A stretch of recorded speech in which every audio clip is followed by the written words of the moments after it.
Hello, and welcome back to the AI Cafe Conversations. This is Sahar Andrade, your AI whisperer. Welcome to the AI Cafe Conversation. I am a neuroscience-based leadership consultant, Forbes Coach Council member, and I have spent over 20 years studying what happens to human brains under pressure long before AI made it a crisis. The first question that I'm gonna ask is, why are the employees who use AI most burning out first? Because heavy AI use floods the prefrontal cortex with decision demands while eliminating the natural recovery rhythms the nervous system needs to reset. The result is chronic sympathetic activation, a stress state that looks like performance but is usually depletion. In this episode, we unpack what the UC Berkeley 8-month study found, why your best people are most at risk, and what leaders can do about it. Here is something nobody in your organization is saying out loud. The employees putting the most effort with AI, learning the tools, adopting early, building workflows, are burning out faster than anyone else. At UC Berkeley, study tracked this for 8 months. The people going and doing everything right are crashing first. Today, I want to tell you why.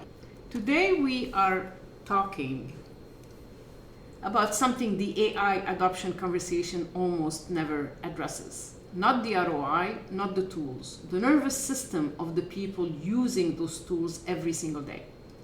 I want you to think about your best performer, the one who went all in on AI. Spend the weekends learning prompts, build the templates, stayed late to optimize the workflow. That person. Here is what is happening inside their brain. Every AI task requires a decision. Every output needs a review. Every prompt needs judgment. The prefrontal cortex, the part of your brain responsible for analysis, discernment, and strategic thinking, is firing constantly, nonstop. Now, here is what AI took away. The natural rhythms of work that used to give the nervous system recovery windows. Walking to a meeting, a slower email thread, the pause between tasks. AI compressed all of that. More output, more speed, zero recovery. The nervous system does not know it's being productive. It only knows it has not had a moment to come down or to calm down. A UC Berkeley 8-month study confirmed that nervous system science predicted frequent AI users experience 45% higher burnout rates. Not the skeptics, not the resistors, not the champions. Your organization is punishing its most committed people with the biology of overload. Let me tell you what this costs. Burnout among early AI adopters does not show up as absence. It shows up as something subtler and more dangerous: cognitive narrowing. The prefrontal cortex starts conserving energy. Decisions get simpler. Risk tolerance drops. Creative thinking shuts down. In a chronic manner, elevated cortisol, the stress hormone, actually reduces prefrontal cortex volume over time. The research on this is clear. Chronic stress rewires the judgment center of the brain. So your most AI-capable employee is now making worse decisions. Not because of the AI, because of what the AI workload did to their nervous system. And here is the leadership layer. 56% of organizations already report losing their best leaders to stress-fueled turnover.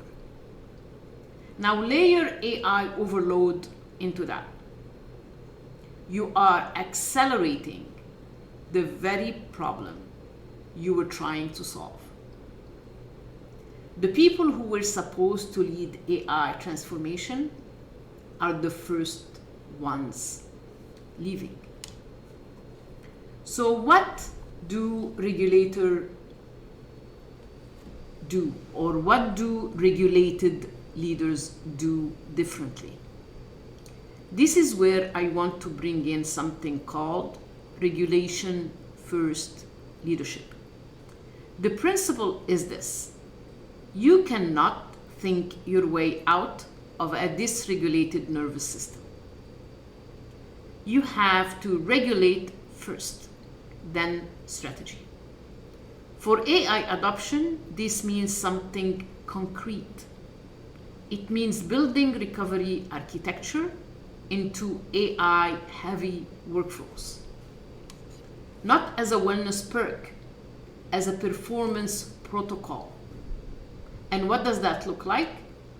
It looks like leaders who do not celebrate endless AI output as the goal.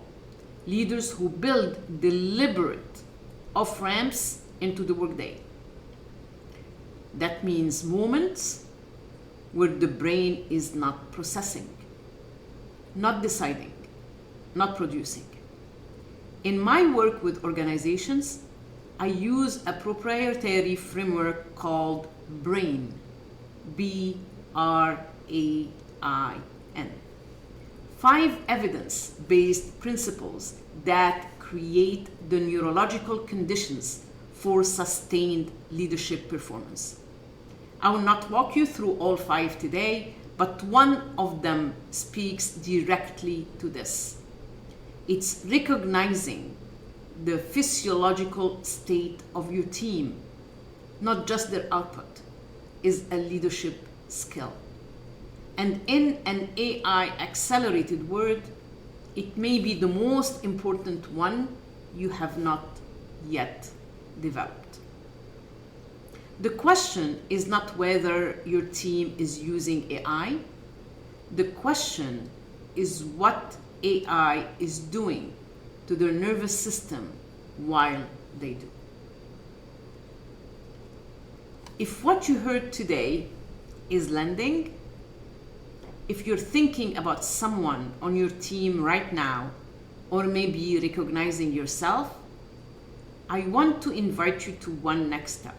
Not a course, not a pitch, a conversation. I offer complimentary leadership clarity call, 30 minutes, no agenda other than your situation. We look at what is actually happening in your team's capacity to absorb and sustain AI adoption. And I tell you what I see. The link in the description of this episode. Book a time that works for you. And if you found this episode useful, share it with one executive in your network who is carrying an AI transformation right now. They need this. This is Sahar Andrade, your AI whisperer. Thank you for being here today. And like in every single episode, I ask you to show me some love. Let us get to more subscribers. Like, share, subscribe. You can reach me on LinkedIn, Sahar Andrade, or email me at sahar@saharconsulting.com. Till we meet again, I will tell you, peace out.